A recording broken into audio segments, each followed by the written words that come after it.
go. It's on. Oh, what? Ain't nobody asked for that to be on there. They extra. What?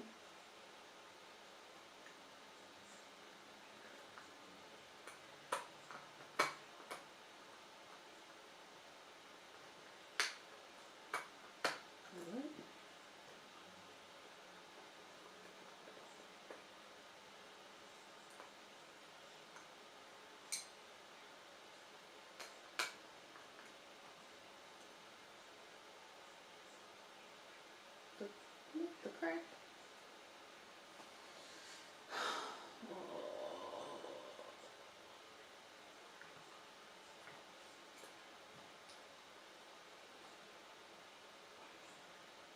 Alright, don't go. Alright. It's technology stuff, man. So I don't want to do it.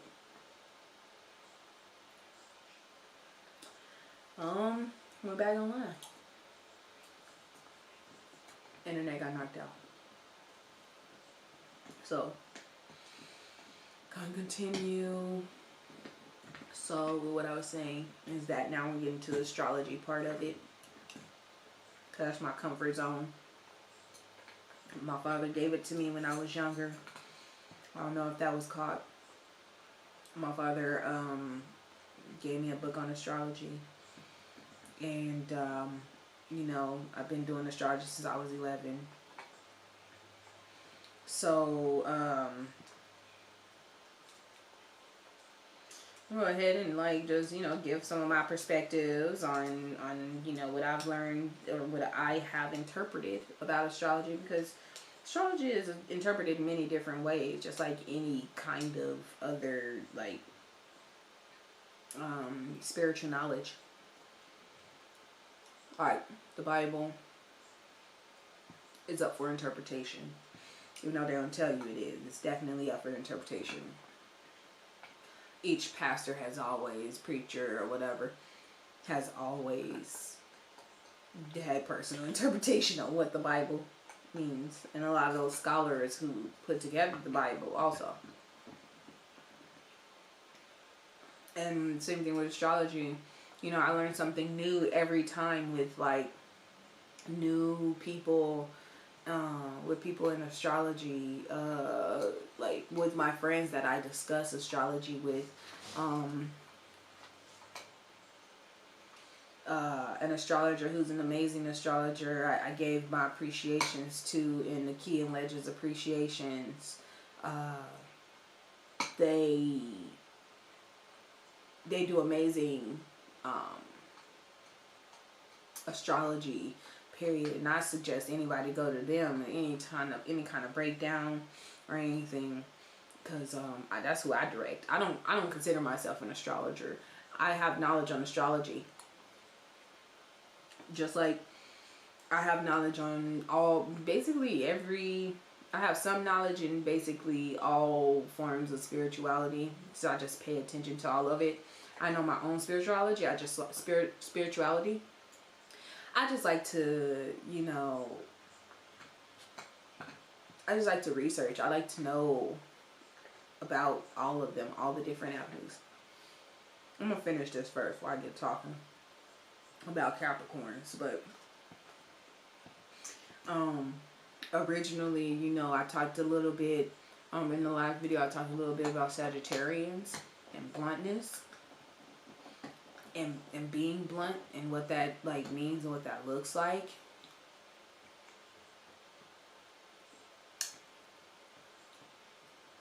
I was gonna have no time. Yo, when you don't eat or chew at 9:30 at night, it hits different. Yo, when you just eat and there's plain old, we ain't even got no sugar, applesauce. Now it hit like it's a steak. I got 3 of them mugs, so I'm gonna eat them, drink my water, and continue. Then I'm gonna start building the desk and measuring and stuff like that.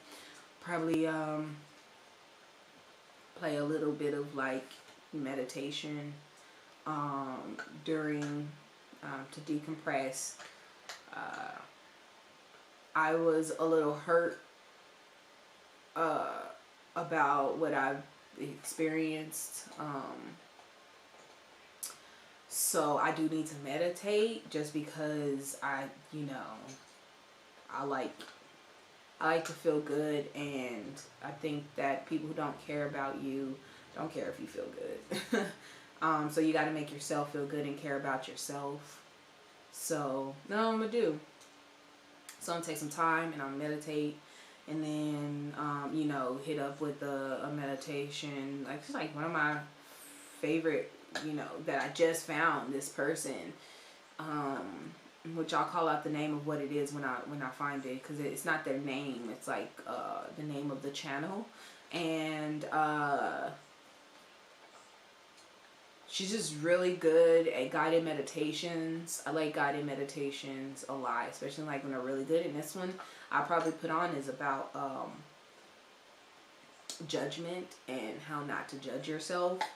I do that a lot. Like, I judge myself a lot when I can't do enough for others, or like I judge, or if like, it's usually when I can't do enough for others. Like, I judge myself a lot. Like, it's ridiculous.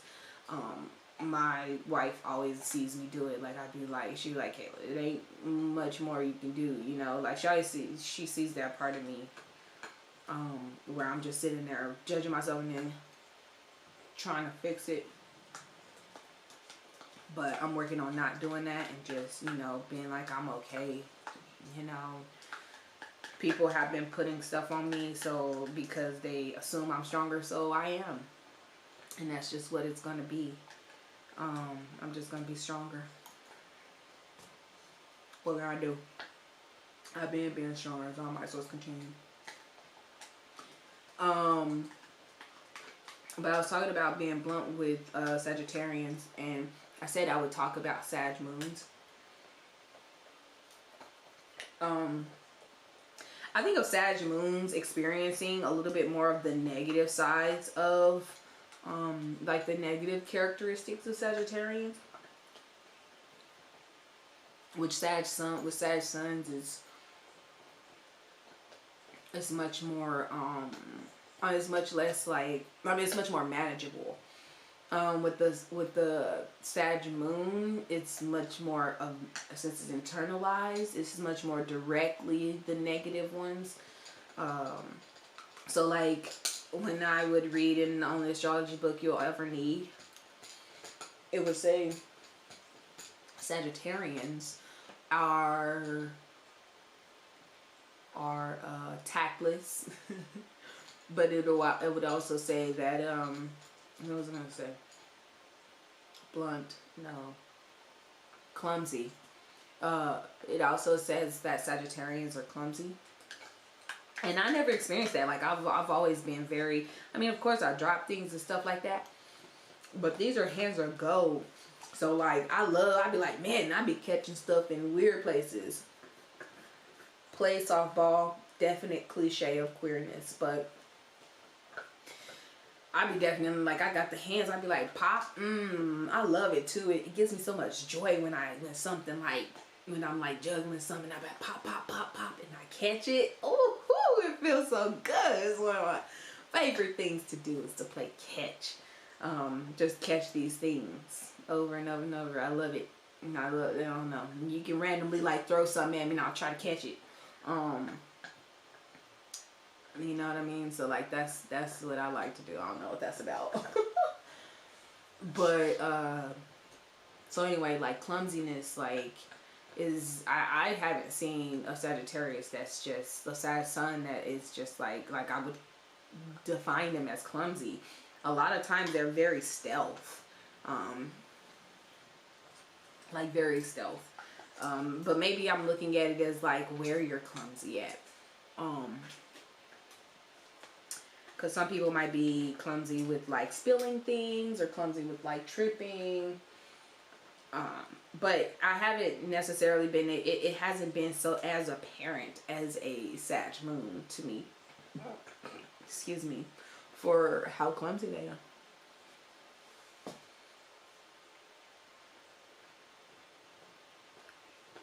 Are y'all not going back out there? Y'all ain't go eat?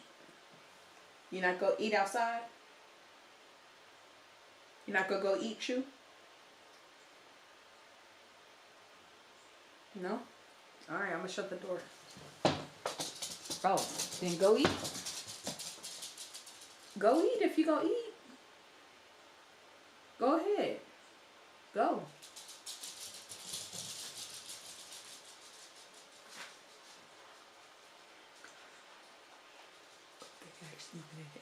That's wild. That's so cute. Anyway.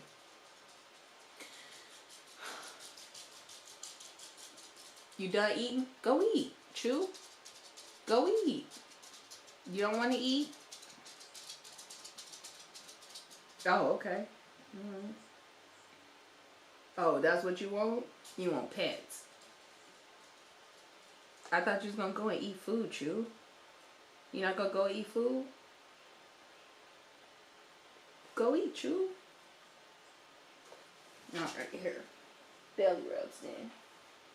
That's not going to help your belly. You should go eat food. Go eat. Let me see you.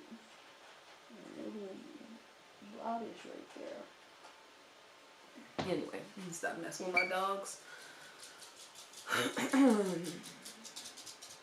You done eating? Thank you for eating.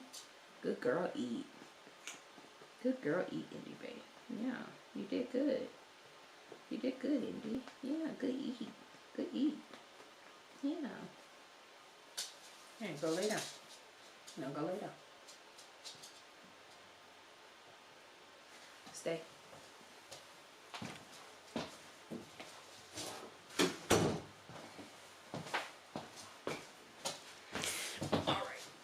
Anyway, Sag, so I've seen, you know, Sag moons be a little bit more clumsy. Gotta turn on the heat though. Gotta turn on the heat now, cause my wife ain't here. So we live in Oregon, so it be kind of cold at times, and she has the heat up at like 74. She be cold. And so while she's gone, to save energy, I'm definitely cutting off the air, the heat. I turned it off. That's what I did. So, and I'm sleeping in this room. So, anyway, Sagittarius can be a little bit more clumsy, have more of like foot and mouth syndrome.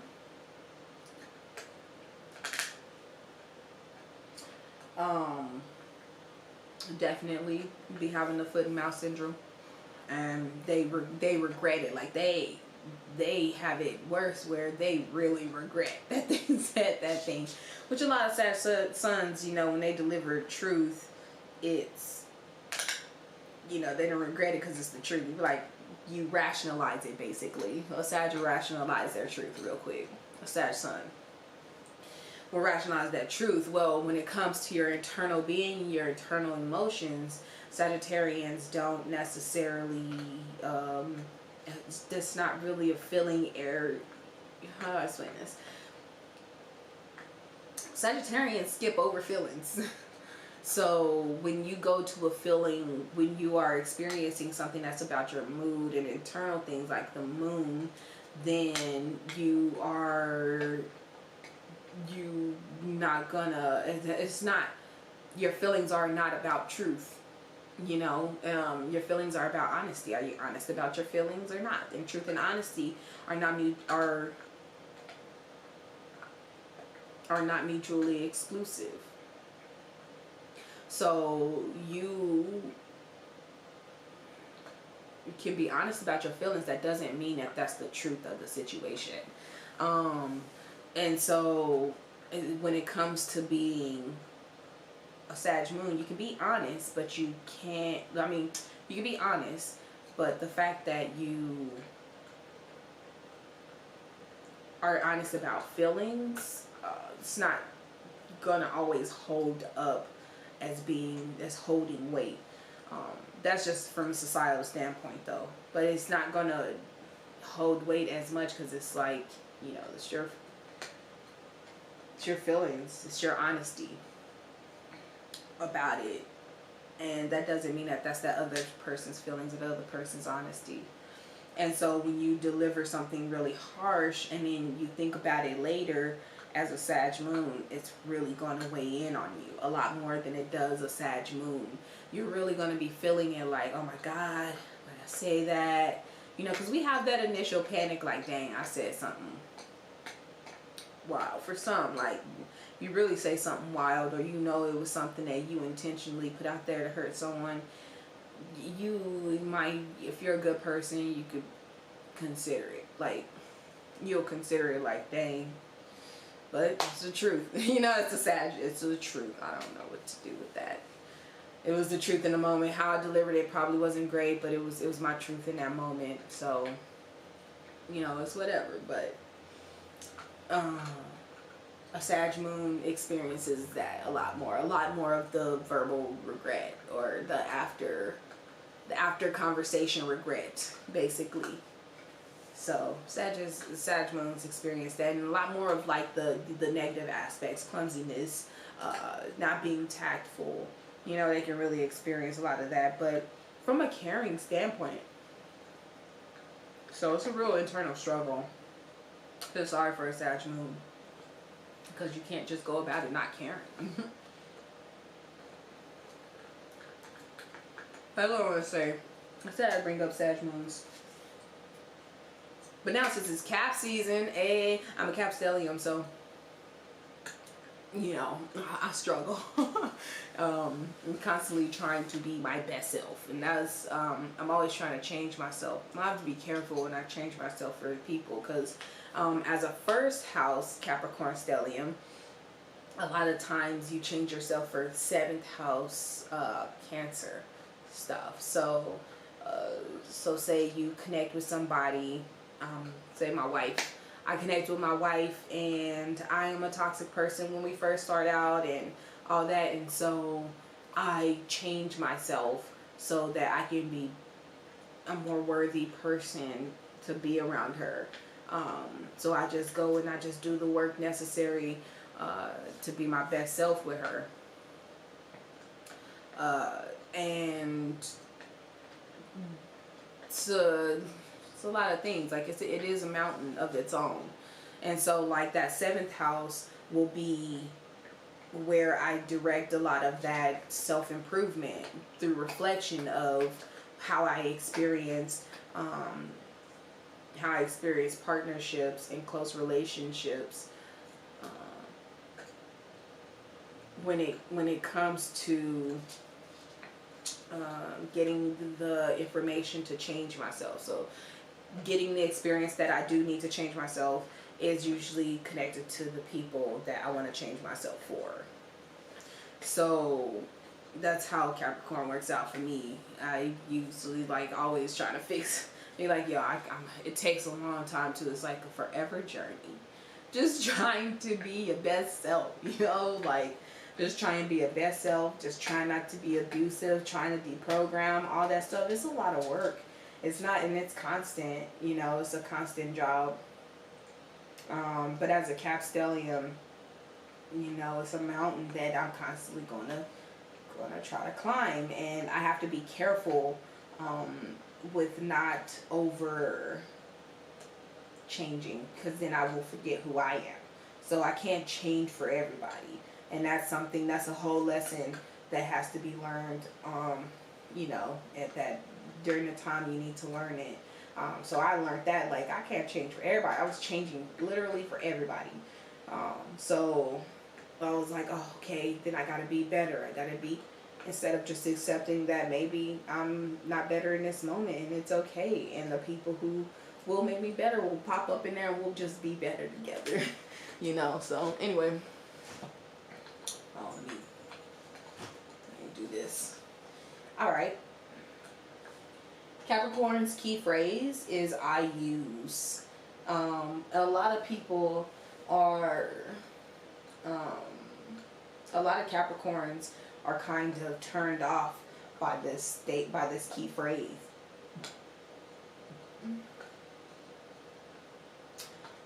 they're kind of turned off by this key phrase. And the reason for that is because using things is not seen in the best light. So if you're a user, no one wants to be known as a user, okay? I'm a user, for sure. Because I'm an addict. So I definitely use the things that contribute to my addiction. So, as an addict, I have to check my usage. I have to be like, okay, I'm using this thing that's toxic, so, you know, check what you use. But we have a negative connotation with using, as if not all of us does it. We have a negative connotation, so that's why Capricorns will feel uncomfortable that when you tell them what their key phrase is, that they're like, well, I don't want to use people. And it's like, you don't gotta use people, but I mean, most of the time everybody is using other people for something. If it's to get a paycheck, if it's to get a ride to the store, you know, sometimes you just gotta use things. You gotta use people. You just gotta make sure you don't overuse, and also you have consensual usage. You know, there is definitely the manipulation. There's a manipulation that happens when you're being used. And this in this understanding of usage, like we're literally taught to use inappropriately. But Capricorn's usage, or how they use, or I use, is through what they use to get to their point of reputation, or their to excel to the point they want to excel to.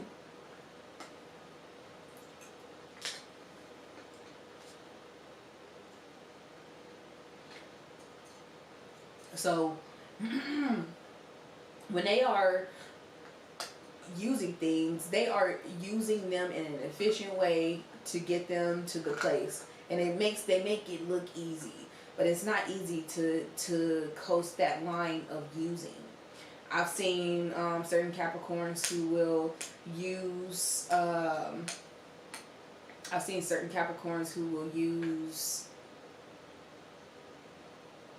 you know, other people without checking themselves, and they didn't care that it was harmful. So it's a fine line that Capricorns have to go between, you know, like, because it's manipulation. Really, you're manipulating in a certain way these items, or these people, or these, you know, these situations. You're utilizing them. So you can't, and you have to manipulate, and it's a way of manipulating. If you're using it, you're manipulating it to accomplish something. And once they accomplish those things, if you continue to use those things past their point, they can also be, you know, problematic, or make it turn out negatively, because you shouldn't use anything past its point of usage. Just like you don't drink milk past the expiration date, or eat food past its expiration date. Everything has its time, which is Capricorn. Capricorn is known as the sea goat, but Capricorn is ruled by Saturn, which is Father Time.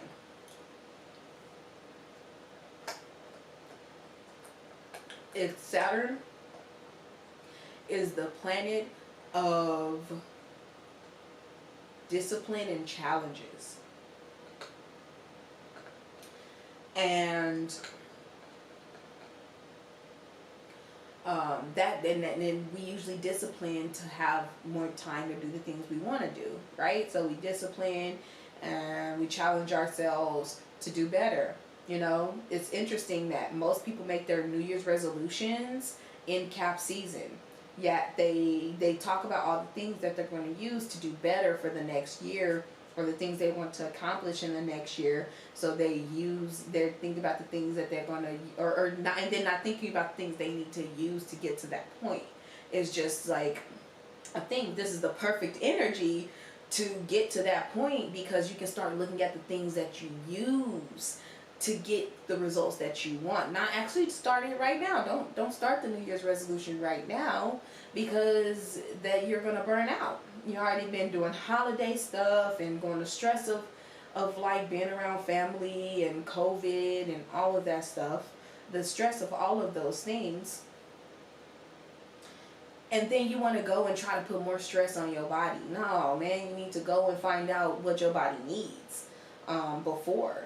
So you need to know what you need to use to get your body to the point that you need to get to, whether it be mentally, physically, emotionally, any kind of aspect of self. You have to know how you know, when you're trying to accomplish a goal, you need to know what you're going to need to use for that goal.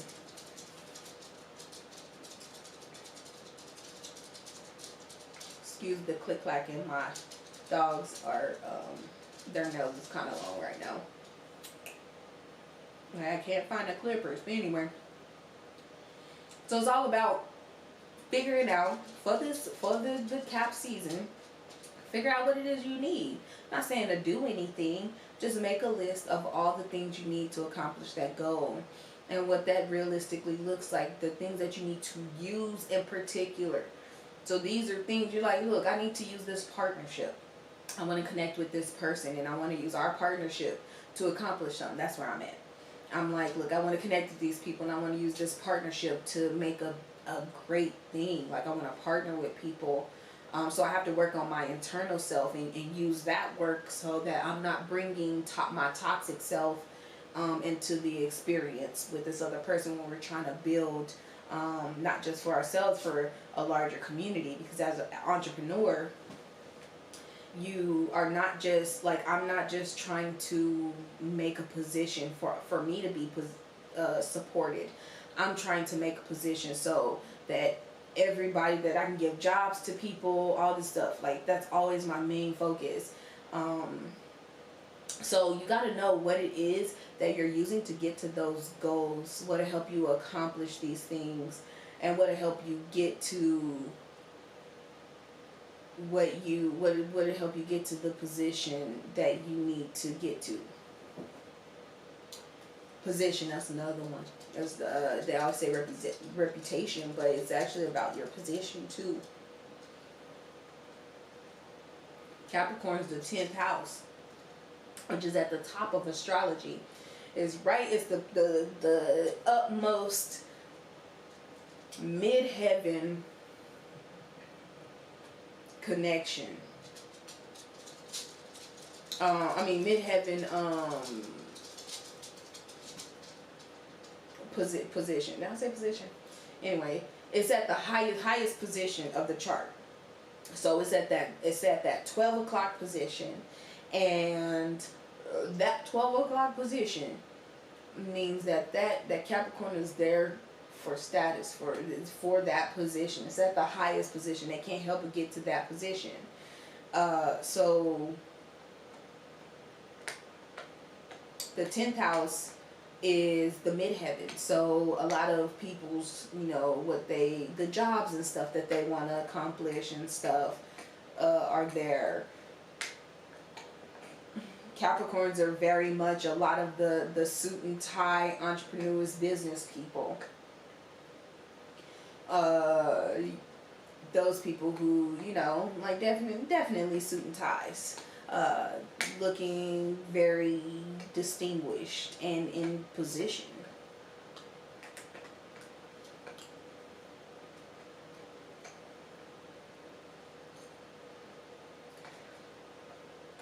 So the 10th house is midheaven, and that's mostly like where your north node is your purpose, your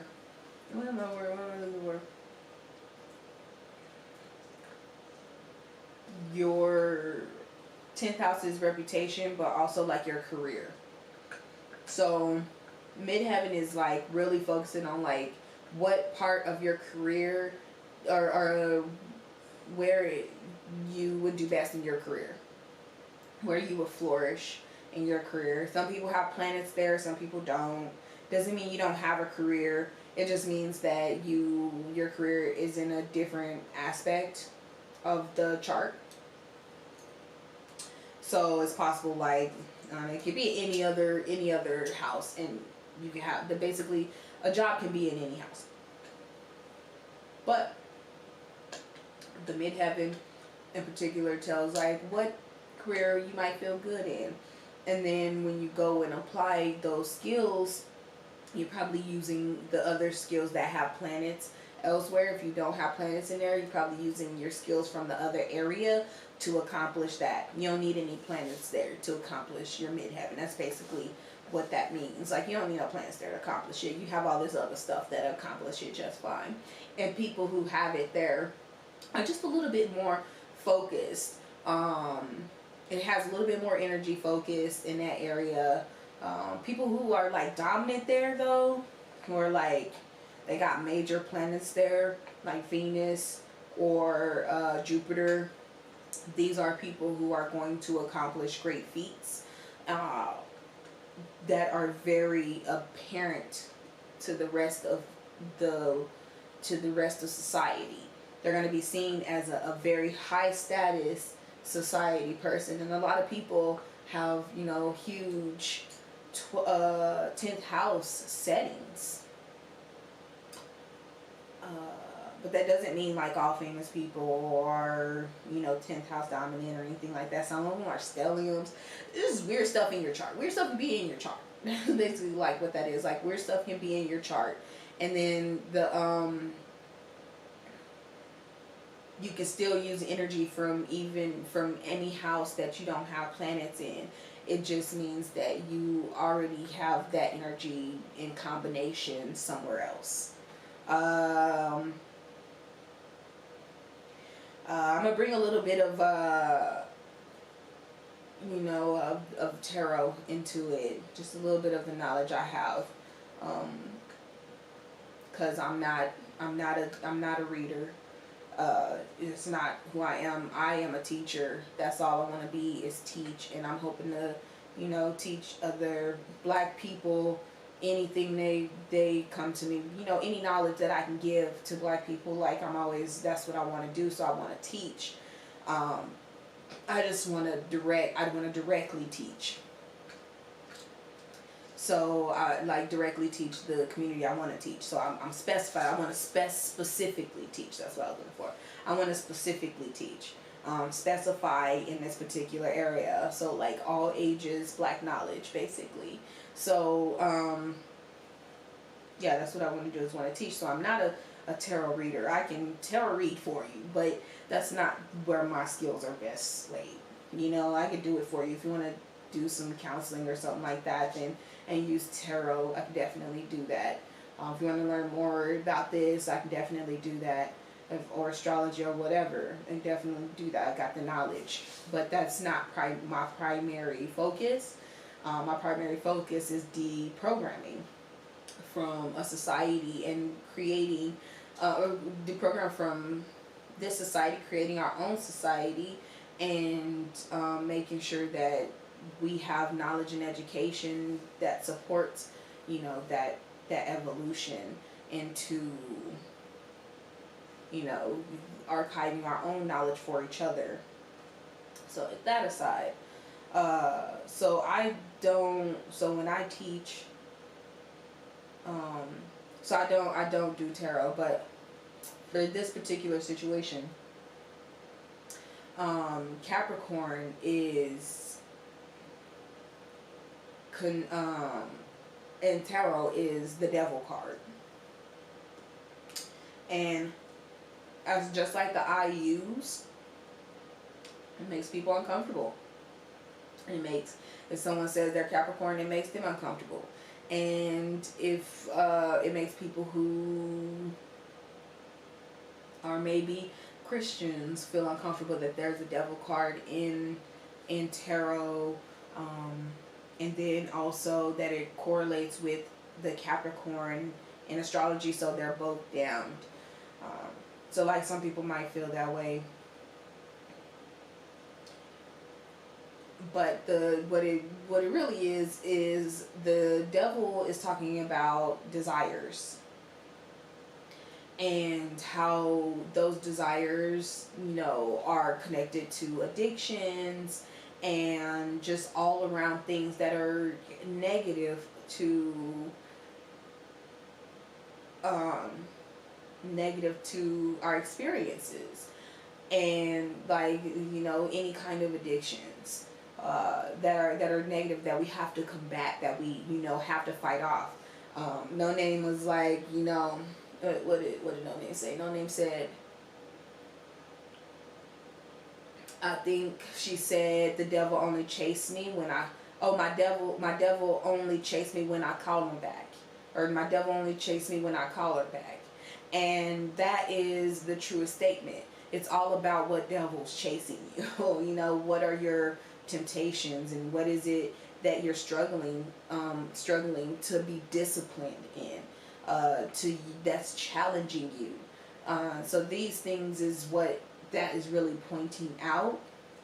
When it's showing the devil card and it shows up, you know, what is it like? These are things that you probably got to sacrifice. These are things, the card is depicted with chains being, loose chains being on, you know, a man and a woman, and like, I think it's around their necks or something like that. So it's on a man and a woman, and they are not just loose, but they're around them. So it's like how we're bound, and how we are bound by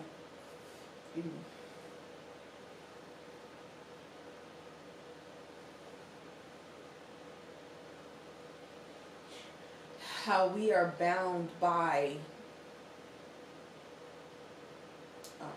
those desires and those temptations. We're really bound as humans. It's what we struggle with.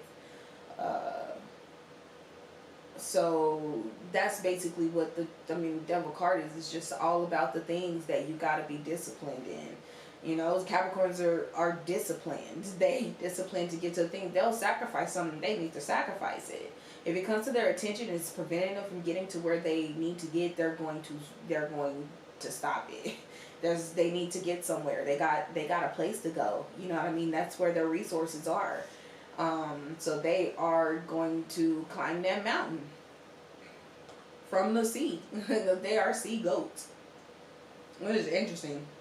I don't say glaciers, right? If you're a sea goat, anyway.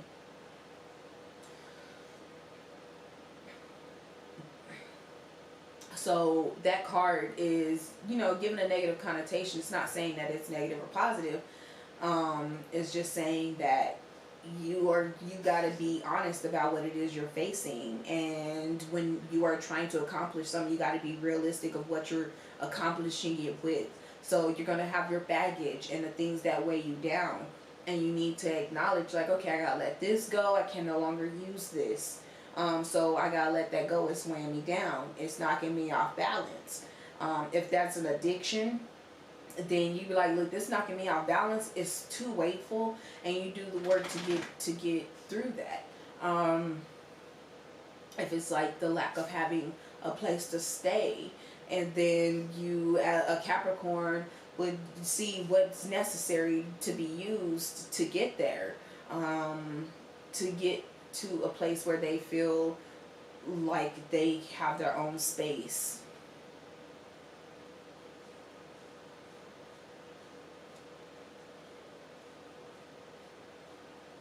Let's see. Excuse me. Oh, coming from the perspective that, from the IU's perspective, and how, and like the devil and stuff, and like how we look at the devil. We look at the devil as all of the bad things that we need to avoid. And not all the bad things that's in us that it's hard to avoid. We always look at it, okay, we got to avoid this and we got to avoid that. That's not how Capricorn goes about it. They don't go avoiding the things. If they go avoiding it, they might miss where their foot needs to go. You know, so they have to go and make they just know they are making the appropriate steps and letting go of the appropriate things to get them to the appropriate space. Now, the manipulation thing, when it comes to using this, like I said, it's a fine line. So you can use someone in a negative way, and you can use someone in a positive way. You can use something in a negative way, and you can use something in a positive way. People smoke weed, and for some people that's positive. For others, that's not positive. You know what I mean? So these are situations where you have a positive situation, negative situation, and you gotta toe that line, and you gotta make sure that you are efficient. And that's what Capricorns are also. They're efficient. They're efficiently getting to the top. They're looking for the most efficient route. And that efficient route sometimes makes it's not easy. The efficient route isn't easy. It's a lot of figuring out. But it's all a lot of times planning and like seeing a little step ahead. It doesn't exactly see as actually laborious and from an onlooker. So I use is what you got to start focusing on. How are you using something? How can you best use it, and how can it be used negatively? And you write that down for yourself. Like, this is how I use this to get ahead, and this is how I used it to get ahead in a negative way. Or this is how it can be used to get ahead in a negative way. And so you can know that this is be mindful about how you're using, or what you're using, or how much of that thing you're using.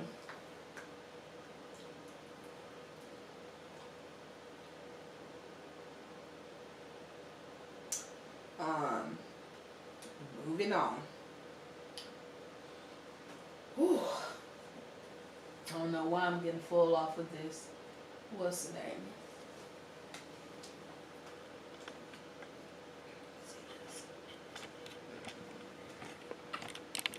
Booyaka. Booyaka. Booyaka. There we go. Alrighty, let me see. I don't think you can see it. Anyway, before I start working on, if you probably can't read this.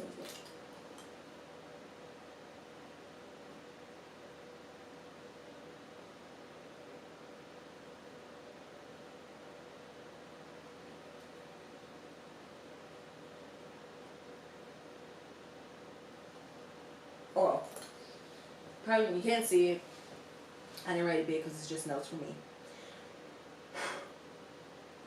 But my topic, because at the top it says topics, and the topic I was going to start on was social media. So, but it ended up being like a subtopic compared to what it was that started out, which was the challenge. And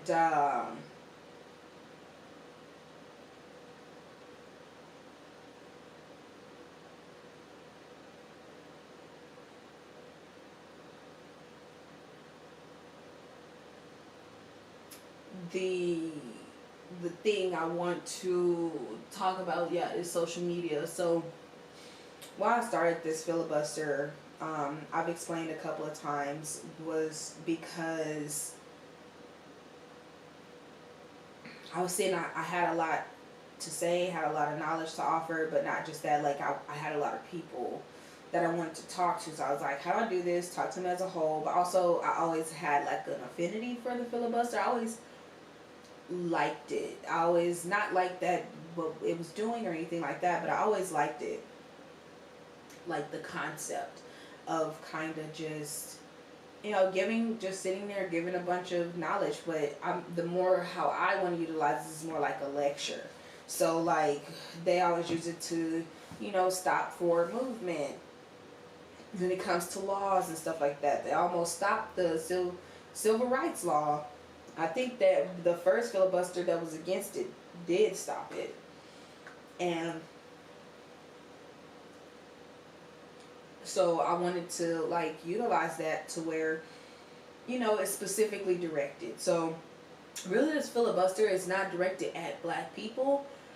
It's actually directed at social media. Because social media is a livelihood for black people. It's something that we found that now is finally giving resources and money, like financial freedom to people. People are starting businesses through social media and stuff like that. But before I get into that, I want to talk about, you know, these different social media platforms that I personally am going to be investing in some way. So, you know, purchasing and then having meetings on these or utilizing this platform. That's why they're up here. So the first one, and I'm going to give you the time spans for each one, which is very important to all of this. Social media time span for Zoom is 24 hours. So you can be on Zoom for 24 full hours before they cut you off. And that is useful. And at some point, like, I wouldn't be filibustering probably on there, but you know, my meetings will be there, so I'll be investing in Zoom. YouTube is a max of 8 hours. Most people don't use 8 hours, and most people don't really do more than 5-minute videos like that. Like, most people's attention isn't going to go past the 8 hours. Probably just going to go about the max, like 40 minutes, I think, is probably a max a person will just sit there and listen, unless it's some kind of like workshop or some kind of like other thing. A lot of times people won't like sit down for that. But mostly like, yeah, 10-15 minute videos is like the comfort zone for YouTube. But also YouTube has, let me just continue because I'm gonna get to the other stuff. So Instagram is only an hour, and that's where I put the challenge. But on Instagram is where you can like call in. On YouTube you can't, like, you know, you just put a comment on there, but you can't like oh, my feet. You can't call in on YouTube, but you can call in on Instagram. So while you're on there for an hour, I personally want to have more conversations or discussions on Instagram, and it's the one we probably invest in the most, and it gives the least amount of time.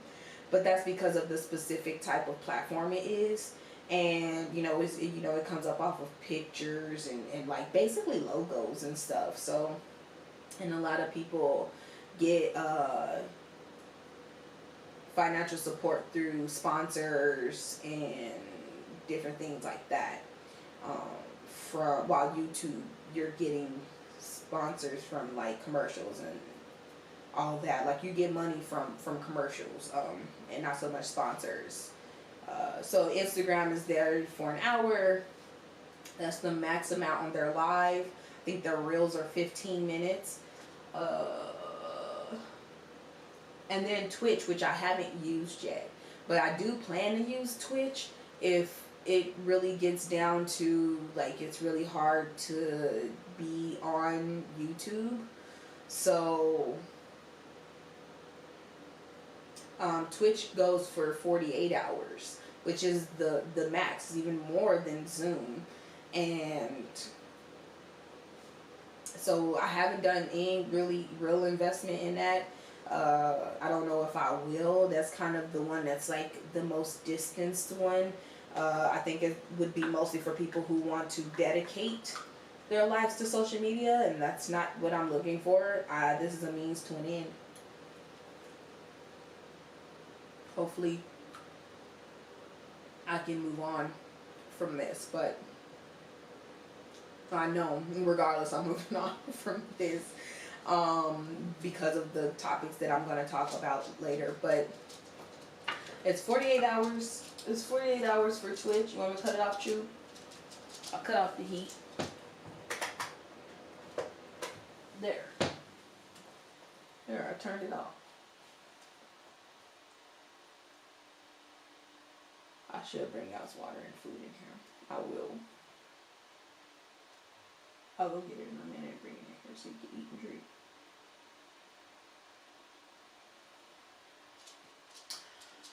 Anyway, Okay, so the very first thing, oh yeah, Twitch was 48 hours. Probably not gonna use that, so I don't have no real information on that.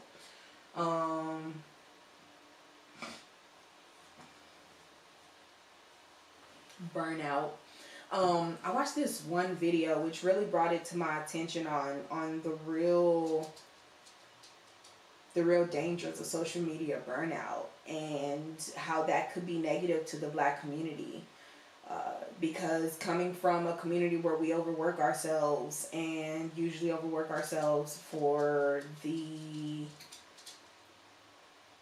approval of other people or let me just say approval, usually for other people or other people's businesses, so like working a job or something like that, like you're benefiting someone else who owns that job, which they might not give you a living wage where you can, prosper with this wage. And so you end up getting burnt out at that job.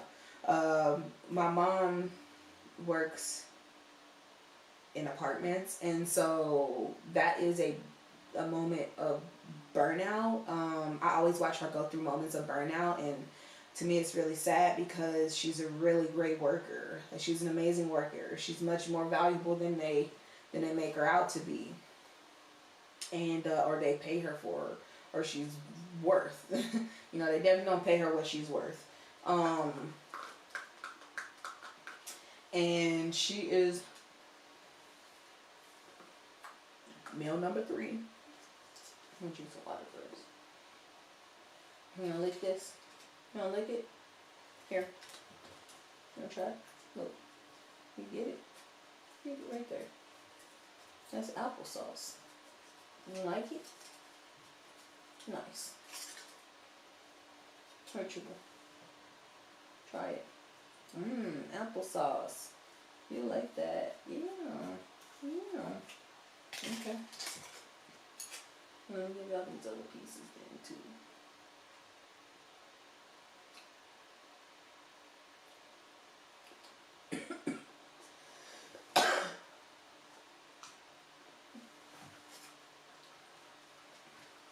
Oh yeah.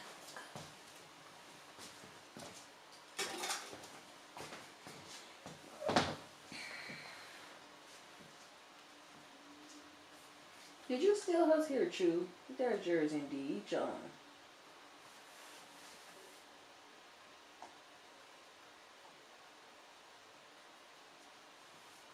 Alright, all done.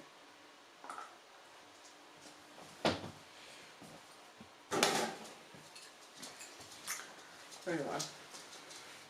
So burnout is really bad for our community just because as Black people, we really need resources and financial freedom. We need financial resources.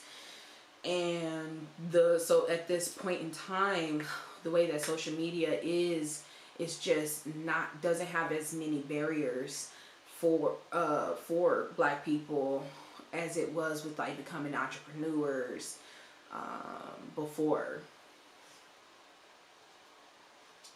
And having our own economy, and that's one of the, Black economics is one of the where we're shortchanging ourselves with building culture.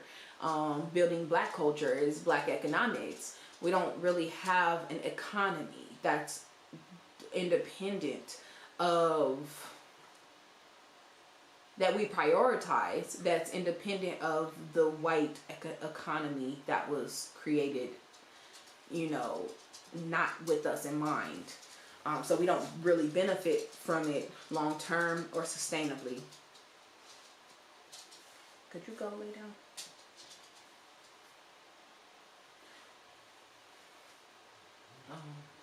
So we don't benefit sustainably. But that's not the case with social media. With social media, there's so many more Black people who are getting their livelihood through social media, and a lot of young Black people, and growing up with the trauma of not having enough, or you know, that makes us spend unnecessarily. Like we not actually mature enough to be able to do that. And then it's, you know, that's in our DNA of like over, you know, just like immediate gratification things and stuff like that. And we just gotta, you know, deprogram ourselves from this type of dependency. So when we are trying to build our own economy, we have to recognize of where we are getting those finances from. And social media is one of the main places we're getting our finances that's untapped. I'm not saying that all Black people are going into social media. I'm saying that this is an untapped resource where there aren't as many gates. It's not as much gatekeeping as it is in like the music industry or the medical industry, or the, you know, where you have to go and be basically do all the thing you have to basically go do for white people. You know, you don't just go and you don't go do for Black people when you go and do these other things. You're usually compromising the Black experience to accommodate the white lens that you are promoting to. So that it's when it comes to building economy, which is one of the cultural elements that we really need to solidify within community, to have culture, to have our own culture, to where people have to ask us if they could use our products, you know, because our culture, this is something that our culture does. It makes it's what, you know, our economy is what's going to help us not be culturally appropriated, and help us to get accurately compensated for the work that was stolen from us to build this great nation that you know, people who can benefit can, you know, benefit, but people who can benefit from. So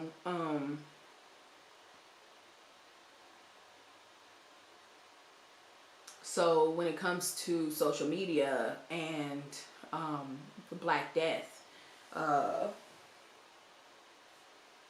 or media Black Death, like comes to social media and media Black Death, with this, which is really just a way of saying like Black Death is like that gatekeeping, basically, but to the max, where it's targeted. It's in the formulas. It's in the formulas of the algorithm. It's in the algorithm of these platforms, in the algorithm to ban Black content. So there's been, you know, there was a whole thing where on Instagram, you know, accounts was being taken off and they didn't even know why, like, and these is people livelihood. Like I said, people are getting, that's how they're keeping finances in their community. They're getting their friends to start doing it and their family to start doing it, because it's another avenue it's another financial avenue, and that's important for us to have many avenues of financial avenues. And the fact that they ban, or you get media Black Death is not, it's, and then they never really tell you why, for you to correct it or anything like that. They just take you off and they're like, okay, you're back now. It's been days. I haven't been able to post content. Like, what do you want me to do? Like, I almost just, some people, you literally lose their livelihood. They got to start back from scratch. They lost all their subscribers. They lost, you know what I mean? So like, there was a lot. They were doing it on Twitter and they were doing it on TikTok. And they were cutting people's accounts off, and, you know, were losing their accounts and not being able to get them back, and all for what? And this is stopping like that because there's too much of a flow, and then their algorithms aren't even pinpointing the fact that there's black content on there. And they don't put the people who create that content, they put the people who stole the content and repurposed it for themselves. They put them up there first. So you were seeing a lot of white people being acknowledged for black content. And so there was a whole TikTok strike. And you see TikTok ain't up there. Because I don't do TikTok. I don't invest in it. That's not an investment at all. It's not there for black people. It's there to make black people a trend. And if you make something a trend, then it will never succeed. Trends are just trends. We don't benefit from trends. We benefit from authenticity. And that when something is a trend, now they're like, oh, I didn't hop on this trend. It's not about hopping on trends. It's about how are we going to be financially secure. That's what it is. Like, people are putting content out there for their financial security. Even if they're putting it out there for their happiness, that's security for them. And the fact that it's stolen, and then you're having an argument about if this is their content or not, or whatever, like, it shouldn't even be an argument, you know? And so, like, that's why we got to set up our economy so we know, like, where these resources are from, and that these resources are ours, that they are taking from and repurposing for themselves. So that's the importance of the Black Death. In media, as they're doing, so they haven't figured out how to do in social media what they've been doing in media for ages, and we always talk about it. In TV or any media, they always show black bodies dying. They always are showing black people dying. One of the biggest shows that I like to bring up is a guilty pleasure of mine, Vampire Diaries. So Vampire Diaries is actively racist. It's one of the racist shows out there, actively. So they specifically targeted they targeted the only black person on the show, the only consistent black person on the show. Every season they killed her off, or tried to kill her off, or had her be a ghost for like a whole season before they brought her back, and then they sent her away again, and she's never in these main storylines. They just kept trying to kill her off. They couldn't kill her off because of the fans. They were like, why are you killing Bonnie off? They started to be seen as racist, so they started doing these different things where they kill her but she's still alive and all this stuff. This girl is acting phenomenally, okay? She is acting phenomenally, and she deserved awards for when Enzo died. Yo, that death in her in that moment was award winning, and she didn't get acknowledged for that because of all the oppression that she was experiencing, just trying to make a paycheck in the field that she's good in. And so in that, but what I was going to bring up was not that. What I was going to bring up is in Vampire Diaries, every time someone becomes a vampire, the very first person they kill is a black person. Every time. It's always the black person. They kill the black person every time. What was that one? The one girl with the one girl and the girl. Elena kills the witch hunter. What is he called?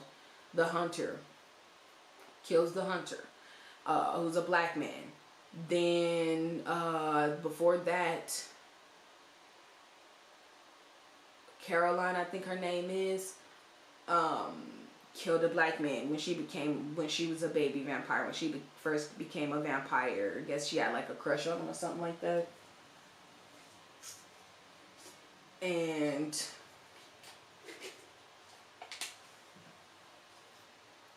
so each time somebody became a vampire, the life that they took was a black person. So apparently vampires only like dark meat.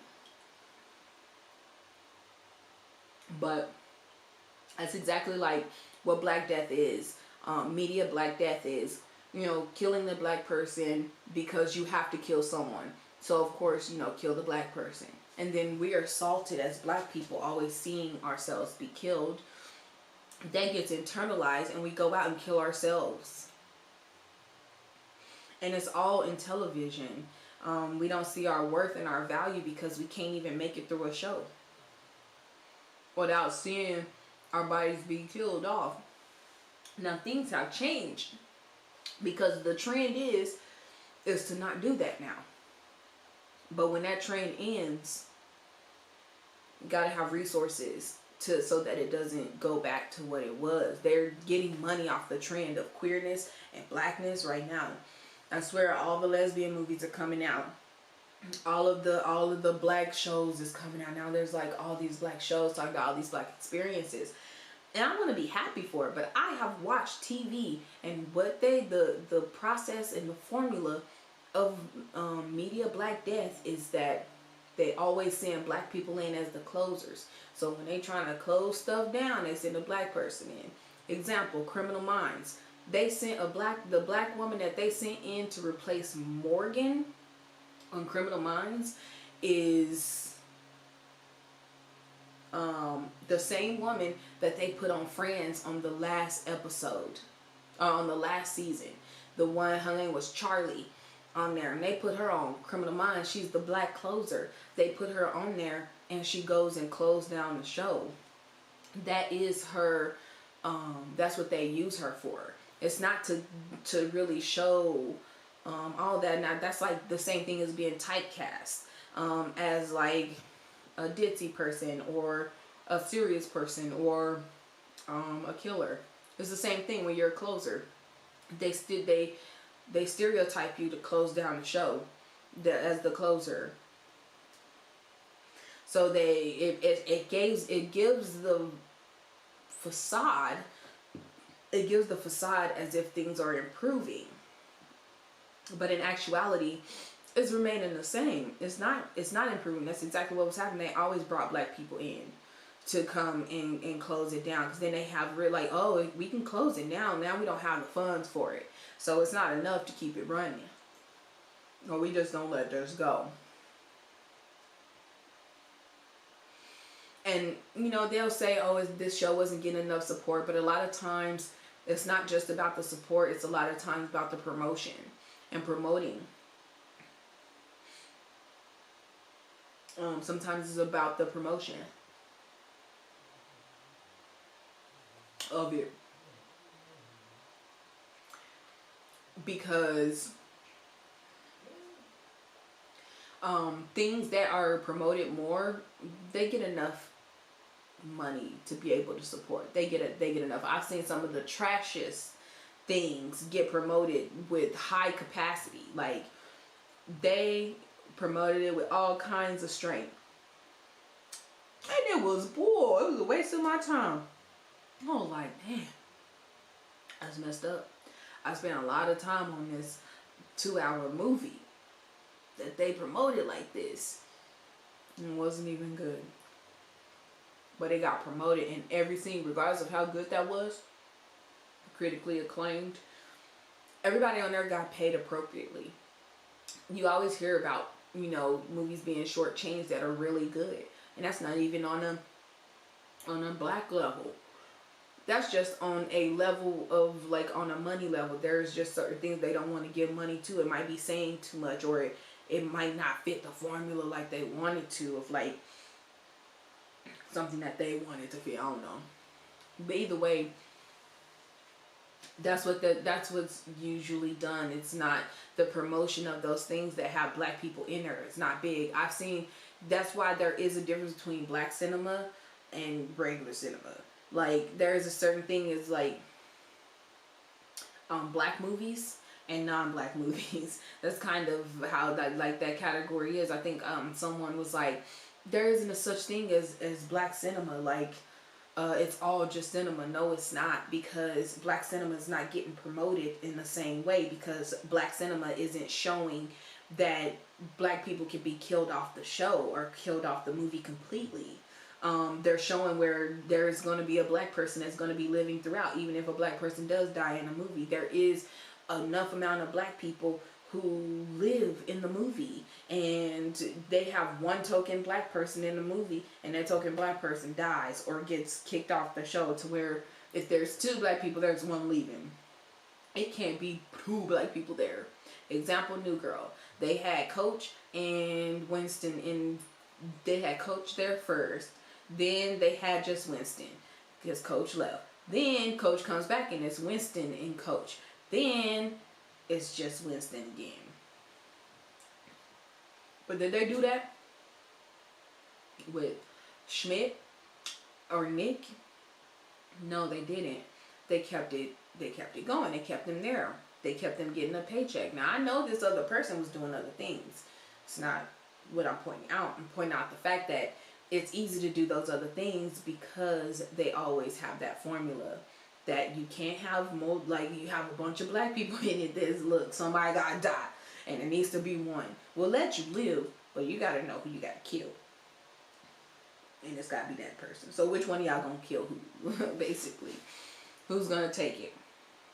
But really it is a trend. Just, I'm joking about a lot of things, but really it is a trend to not only kill black people with media Black Death and to assault us with it, but to also use black people to finalize the show and not, and where they don't gotta pay black people equivalently on the show. The one thing about Criminal Minds, though, which, I mean, of course he deserved all of this, if not more, but I was about to say Taraji P. Henson. Shamar Moore actually makes I think he makes the most on the show. I'm pretty sure he made the most on Criminal Minds, which is really amazing. And he stayed on there the longest. But it was just him, so he deserved to make the most. We were seeing a lot of problematic things on that show. Like this one white character, JJ, like, does this whole spin around in a circle, and this little black girl dies, like, when they're in a fire or whatever. We stopped watching after that. That was when the black closer came on, though. Charlie from Friends. That's when she came on there. And it was like, yo. And then this white person had enough nerves. JJ had enough nerves to, that the whole episode was her talking to her husband and her being emotionally distraught about how she allowed this, not only did she allow this black girl to die, this young black girl, she was in her teens. And not even did it, but her little brother saw. Her little brother, this black boy, saw his daughter, saw his sister die in a fire, while JJ is disoriented and being like, what do I do? And she don't go and clip out, but she freed the grown white woman that was in the room.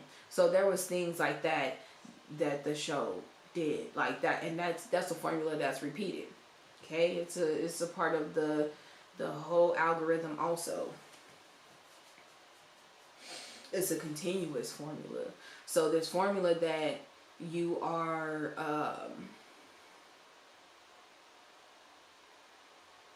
this formula that we are internalizing, it can, it's been lampshaded. So if you don't know what lampshading is, it's, people usually talk about being gaslit, which is like saying something doesn't exist for someone when it does, but you're trying to convince them that it's not real. What they're feeling is not real, or what they're experiencing isn't real.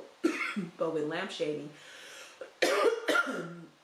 it's putting it in your face and then making you laugh about it, and then never actually solving the problem. It's like, ha ha ha, Big Bang Theory, all of these guys are misogynists and they say really toxic things, but it's okay because they're nerds and it's funny, ha ha ha.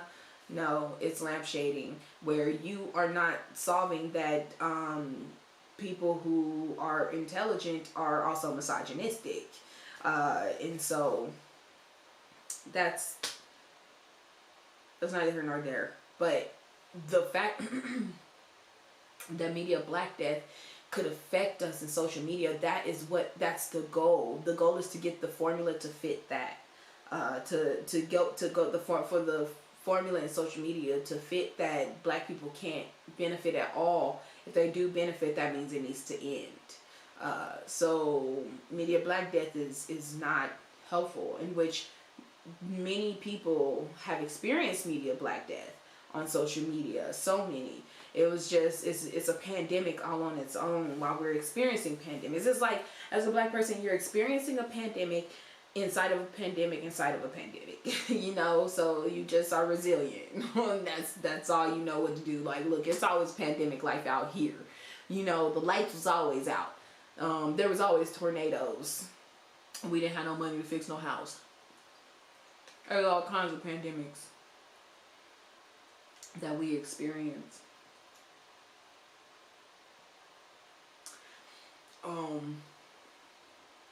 That we continuously experience. And I feel that it would be really important if we could just have some media where we find out how to be entrepreneurs in this, and nobody is trying to stop us from doing that. What would happen then? You know, where nobody was trying to set up no gates. You know, nobody's trying to gatekeep us. We just went in. Nobody tried to steal our resources. Nobody tried to do any of that. They just let us be, and we create our shows, and we get support for the amount of work we put in, and we are getting paid appropriately. And apparently that's a lot to ask. So we just suffer with media Black Death. So yeah, we just get cleared out. TikTok, Instagram, done it. YouTube has done it. YouTube is horrible for doing it. It's much worse than when Instagram does it or when TikTok does it, because YouTube actually gives money, you know, for how many views you get. So if you shut down somebody's website because without doing any research on, maybe this person is calling this out because this person might be a racist, you know, like, you know, you just taking off people's accounts without doing any kind of research. Or maybe it's just people just going and being racist themselves and cutting off accounts, you know, just being like, oh, this one right here has too much whatever. Another thing, well, what I had mentioned before was the algorithm. The algorithm puts people, you know, further up. So like, say I like a video on YouTube, and so that algorithm will put more of that video or that person up, or for other people, or that topic. So they'll put that, the more likes the person gets, the more upfront they get. But there's times where it's not being accurately counted for, you know, people who are of Black descent. Like, it's not being counted the same way. There were certain people, I was like, these people have, like, you know, they haven't even hit 1 million subscribers yet, which seems baffling to me, because they should have been and hit 1 million subscribers like a long time ago. Like, what's that about? I feel like if you have 1 million views on your videos, why don't you have 1 million subscribers? You only got 700,000. Or oh, I seen one yesterday that had 1.4 million views on one thing, but they only had 76,000 subscribers.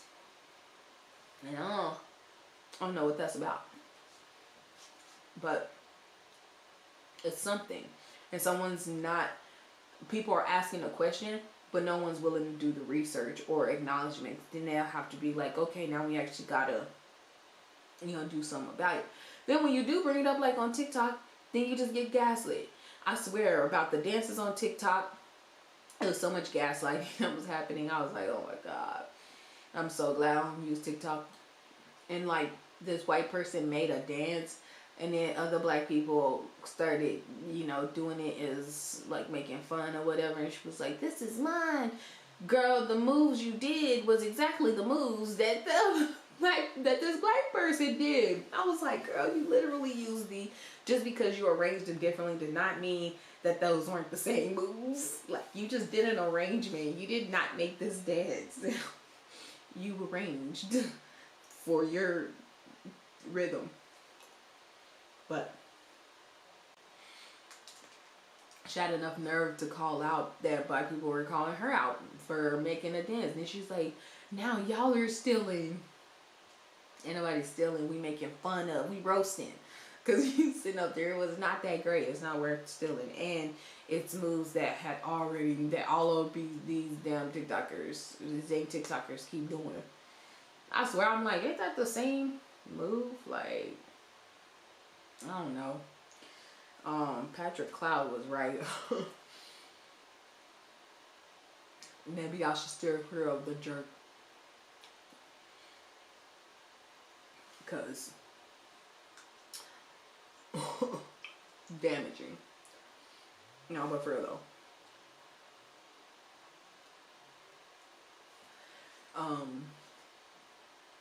But the trend of it all, like, as black people, we're creating trends, but we aren't the ones who's benefiting from it.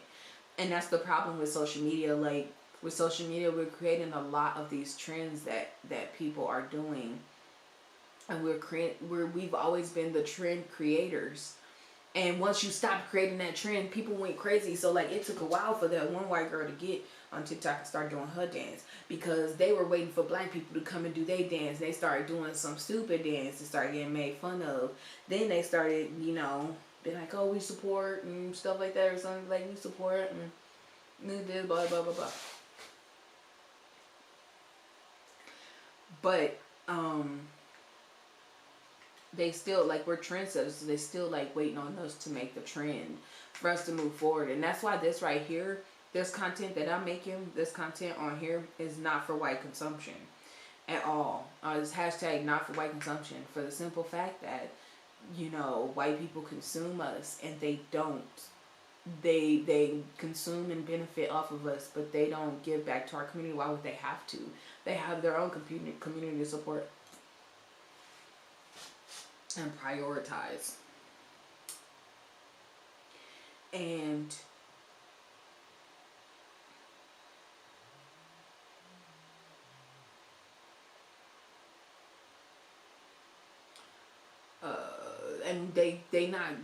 they not going to think about us at all. I mean, they didn't think about us during times of slavery. Why would they think about us now? And this is just another form of us trying to figure out slavery. We're trying to figure out finances. Is like, look, how do we get out of slavery? And they don't want us to figure out how to get out of slavery. They want to make new ways to enslave us before we figure out how to get out. Because this system benefits off of our struggle. And if we prioritize ourselves and our own laws and stuff, they don't have anyone investing in them. That's why they want you to invest back in. Let's do this together. We're in this together. But we haven't been in this together the whole time. We've only been in this right now. Even when it comes to COVID, you ain't in it for us. You want me to get my vaccine, but you also want to mandate me. I'm nobody's slave. So I get a vaccine when I feel that it's appropriate for me. And I'll isolate like I'm supposed to do. You know, like, people should be isolating themselves if they can't get the vaccine. Then you isolate yourself. We need to snuff out all this. That's another conversation. That's another conversation for another day, because I can't be doing that. But for social media, you know, the burnout is real. I was watching,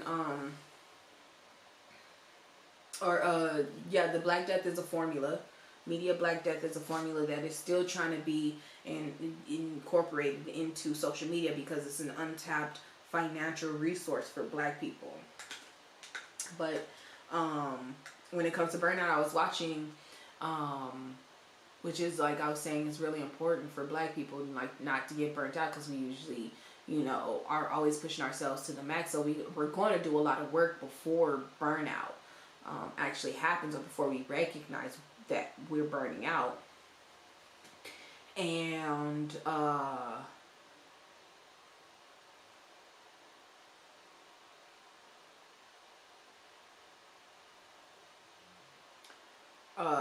and like there was this video that I watched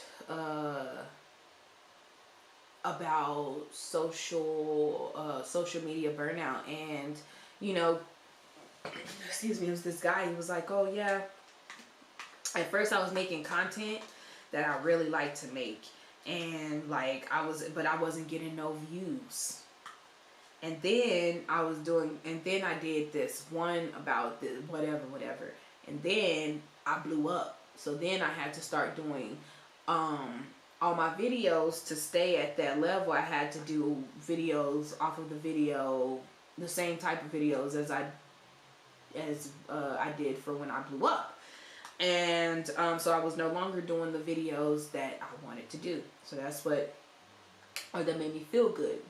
So eventually he was doing those videos, and he stopped. He stopped doing the videos. He got burnt out, and he got burnt out, and he couldn't do social media anymore because he was doing things. It just got every day get more and more draining.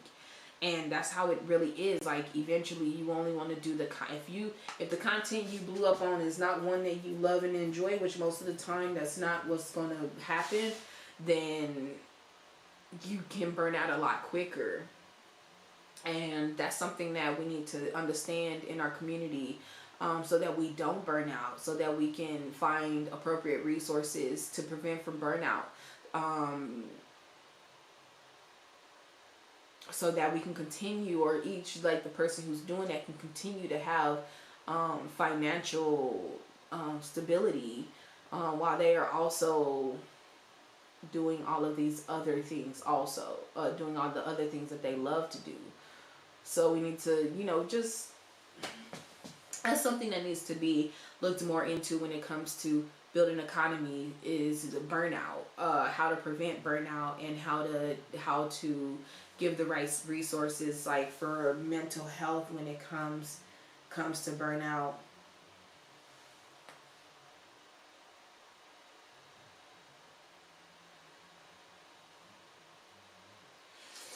That's it. That was my notes for today. Good. I'm gonna call my wife and see what she's doing.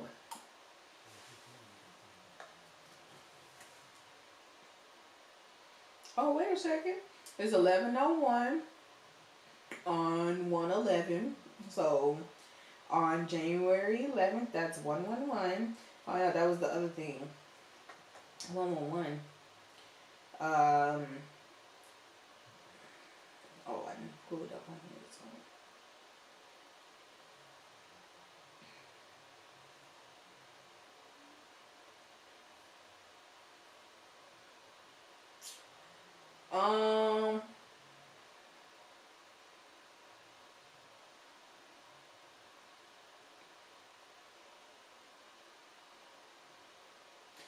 Alright, so this is not exactly what I had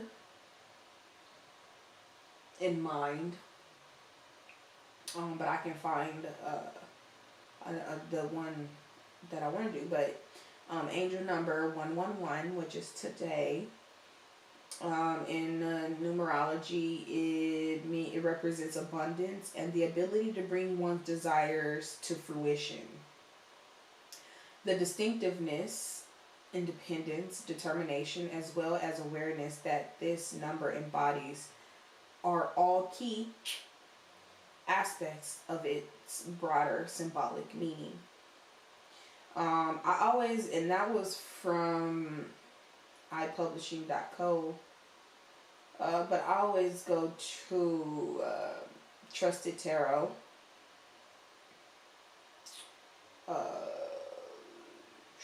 or The Secret of Tarot. I'm pretty sure this is it.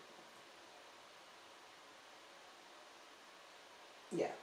So I always do Secret of Tarot or the Secret of Tarot or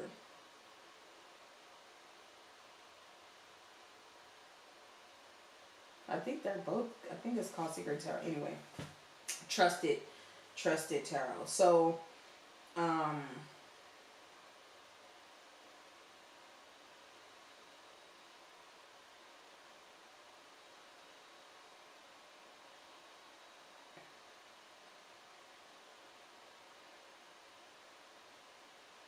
so the number 1 is the number of originality, leadership, and independence. Seeing this number repeatedly means that new experiences are right around the corner and that you are going to take a leading role in those experiences. Excuse me.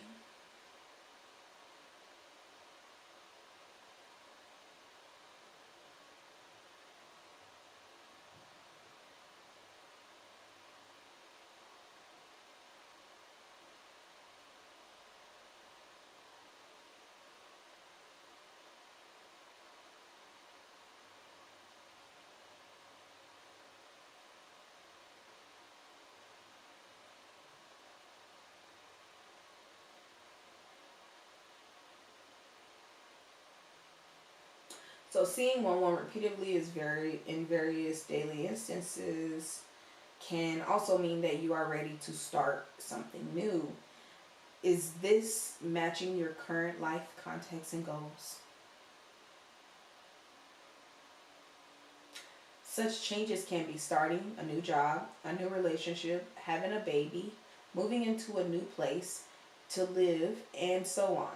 If you feel the call to make such changes in your life, this is a good moment to consider making them.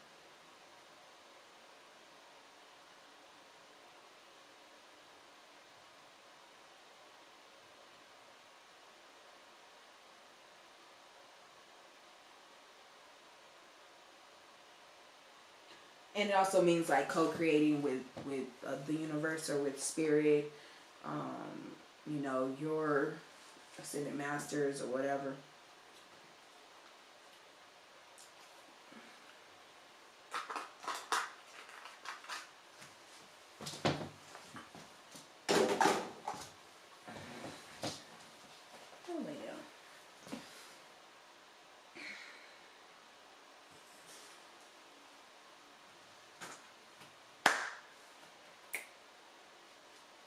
There's no music on.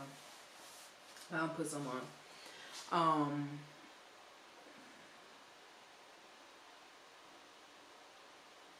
I'm full. Let me drink my water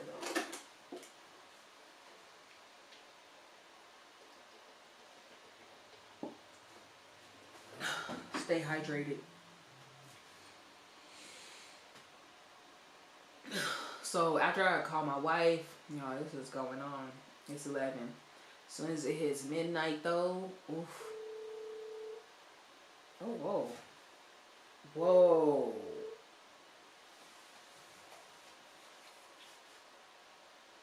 Girl. Hey, baby. Did you read my mind? What? Did you read my mind? No. Oh. But apparently since you were thinking of me. I was, yeah. I was about to say, I was literally like, I'm about to call my wife. And then I called you. I mean, and then you called.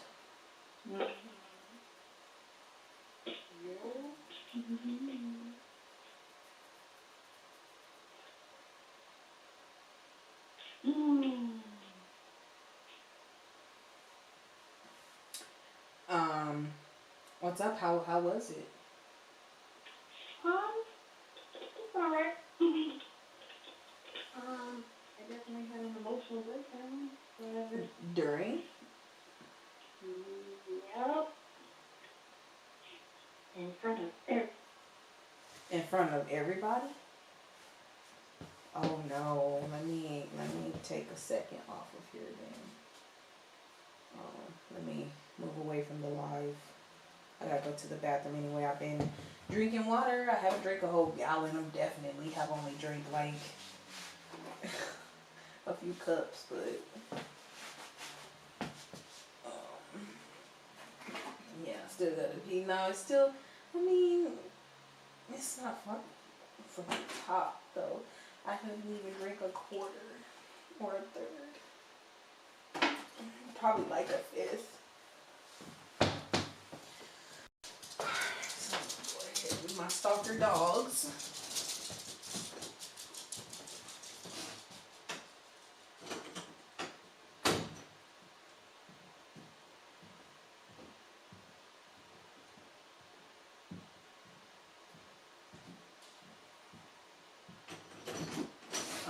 So you had an emotional breakdown in front of everybody. And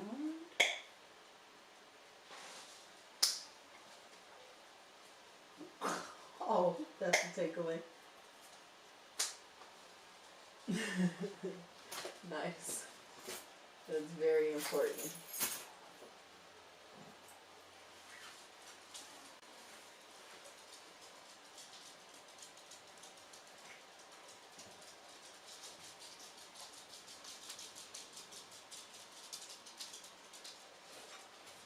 How many people were there? It was just your dad and your grandma, right? Oh, okay.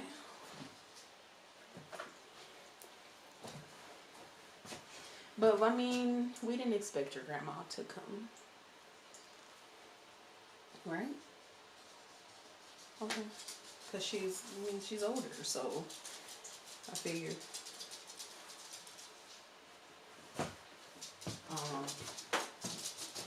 No, I don't.